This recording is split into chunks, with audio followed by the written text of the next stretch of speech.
চট্টগ্রামের court building সংলগ্ন মেথরপট্টি রঙ্গম tower এলাকায় আইনজীবী সাইফুল ইসলাম আলিফকে একটি সন্ত্রাসী গোষ্ঠী। নিহত আলিফ চট্টগ্রাম জেলা আইনজীবী সমিতির সদস্য এবং লোহাগাড়া চুনুতির বাসিন্দা ছিলেন।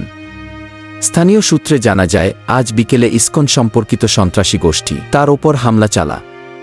এতে তিনি গুরুতর আহত হন এবং হাসপাতালে নেওয়ার পর মৃত্যু নিশ্চিত হয়। প্রাথমিক তদন্তে জানা গেছে, সাইফুল ইসলাম আলিফকে হত্যার পিছনে ইসকন সংগঠনের সঙ্গে সম্পর্কিত কিছু ব্যক্তির প্রতিশোধমূলক হামলার অভিযোগ রয়েছে। এসব ব্যক্তির বিরুদ্ধে জামিন নামঞ্জুরের পর প্রতিশোধ নিতে এই হামলা চালানো হয় বলে সন্দেহ করা হচ্ছে। এই ঘটনায় আইনজীবী সম্প্রদায়ের মধ্যে তীব্র ক্ষোভের সৃষ্টি হয়েছে এবং তারা ঘটনার সঙ্গে জড়িত সন্ত্রাসীদের দ্রুত গ্রেপ্তারের দাবি জানাচ্ছে।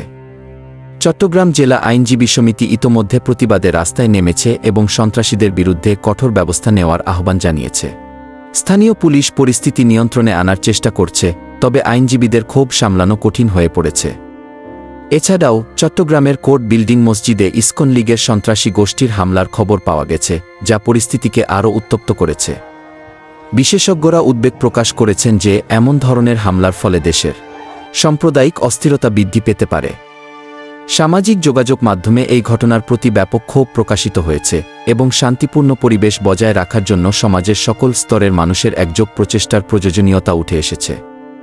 প্রতিবাদে অংশ নেওয়া আইনজীবীরা দাবি করেছেন, সন্ত্রাসী হামলাকারীদের গ্রেপ্তার করে কঠোর শাস্তি নিশ্চিত করতে হবে। পুলিশ ইতোমধ্যে তদন্ত শুরু করেছে এবং হামলাকারীদের শনাক্ত করতে কাজ করছে।